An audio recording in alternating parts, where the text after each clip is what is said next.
గారు, and now I request you to please speak. నేను నాన్న పక్కనే మాట్లాడాను, నీ పక్క అసలు మాట్లాడి రావు నాకు.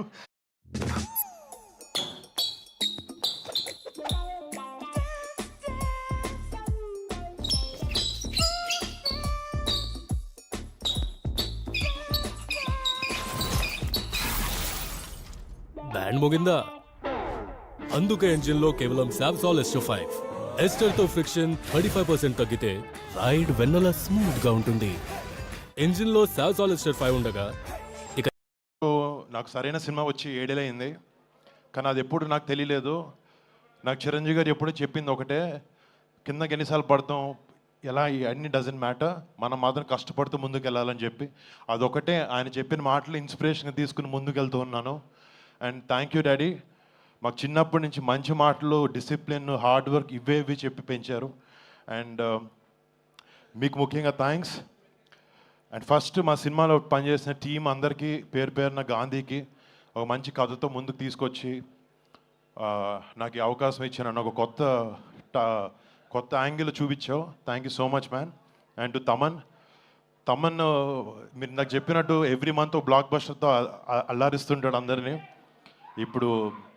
ఇప్పుడు కొరియన్ కాంగ్రాజ్ అయింది, నెక్స్ట్ August 22 చిరంజీవి గారి, దాని తర్వాత కళ్యాణ్ బాబు సినిమాలు కూడా ఉంటాయి. Come on, thank you. But putting all that aside, you're a great technician Thaman. And నువ్వు మా సినిమాకి కావాల్సిన మాకు ఇచ్చావు. You poured in your heart and soul. Thank you so much for your contribution to Korean Kanakaraju. And మా ప్రొడ్యూసర్స్ రాజీవ్, వంశీ అన్నకి, UV అన్నకి, UV creations and first time ఎంటర్టైన్మెంట్స్లో ప్రతి ఒక్కరికి, క్రిష్కి, అందరికీ పేరు పేరున big thanks. You been great support. And to Ritika, thank you so much, been a great co-star.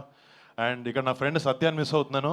నేను రాత్రి వరకు కూర్చున్నాడు, చిరంజీవి గారు వస్తున్నారంటే ఏమండి మా ఇంటి వాళ్ళందరినీ తీసుకొచ్చేస్తానండి అమలాపురం నుంచి అన్నాడు. పాపం తన షూటింగ్లో బిజీగా ఉండి రాలేకపోయాడు, ఇందాక కూడా ఫోన్ చేసి చెప్తున్నాడు. But Satya, thank you so much. Satya నేను ఇద్దరు ఒక ఓన్ బ్రదర్స్ లాగా ట్రావెల్ అయ్యాం ఈ సినిమాలో. అండ్ తన కాంట్రిబ్యూషన్ అంతా ఇంత కాదు ఈ సినిమాకి. Thank you so much Satya, I miss you here.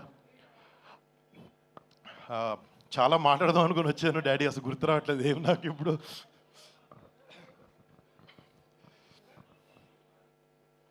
అంటే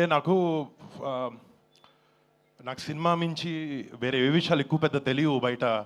నాకు జస్ట్ చిరంజీవి గారు అందరూ కొన్ని విషయాలు చెప్పారు, నేను అవే నా లైఫ్లో ముందుకెళ్ళేప్పుడు చూసుకుంటాను. మా పెద్దనాన్న సంపాదించిన పేరుని పాడు చేయకూడదు, మా అమ్మా నాన్న కళ్ళల్లో ఎప్పుడూ గౌరవం కనపడాలి, గౌరవించాలి అందరూ. అండ్ మా బాబాయ్ కళ్ళల్లో, మా అన్నయ్య కళ్ళల్లో ఆనందం చూడాలి. నేను ఎప్పుడు ఈ మూడే విషయం ఆలోచిస్తూ ఉంటాను. ప్లస్ సినిమా ప్రేక్షకులకి, మా మెగా ఫ్యాన్స్కి ఒక మంచి సినిమా ఇవ్వలేకపోతున్నాను ఏంటి, నేను కష్టపడి ఇచ్చాను. And thank you so much. ఈ సినిమా ద్వారా ఎంతో కొంత మీకు ఆనందాన్ని ఇవ్వగలిగానని ఒక ఆనందంలో ఉన్నాను. థ్యాంక్ యూ సో మచ్ మీకు అందరికీ. మామూలుగా చిన్నప్పటి నుంచి నాకు August 22 అంటే నాకు నేషనల్ హాలిడే. అది అసలు స్కూల్కి వెళ్ళను. ఫస్ట్ మా నాన్న దగ్గర వచ్చి కాలర్ ఎత్తి, నేను స్కూల్కి అయితే వెళ్ళట్లేదు ఈరోజు అని చెప్పాను. అర్థమైపోయి పెద్దన్న గారి ఇంటికి నన్ను పంపించేసేవారు. బట్ ఈ August 22 కనకరాజ్తో, ఈ ఆగస్ట్ నెల కనకరాజ్తో నాకు ఇంకా స్పెషల్. దానికన్నా పెద్దది ఆయన పుట్టినరోజు August 22 వస్తుంది. అండ్ డాడీ, ఇక్కడ ఉన్న వాళ్ళందరూ తరఫున, కెమెరా టీవీలో చూస్తున్న అందరి తరఫున advance happy birthday daddy, advance happy birthday.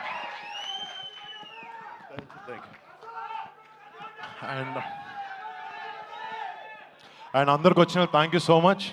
దీనికన్నా ఎక్కువ ఒక సెకండ్ కూడా బాస్ ముందు నేను మాట్లాడలేను. Daddy please. Super, absolutely right. Thank you so much Varun Tej garu. And yes, ఇక ఆలస్యం చేయకుండా మెగా మాటల కోసం రెడీయా?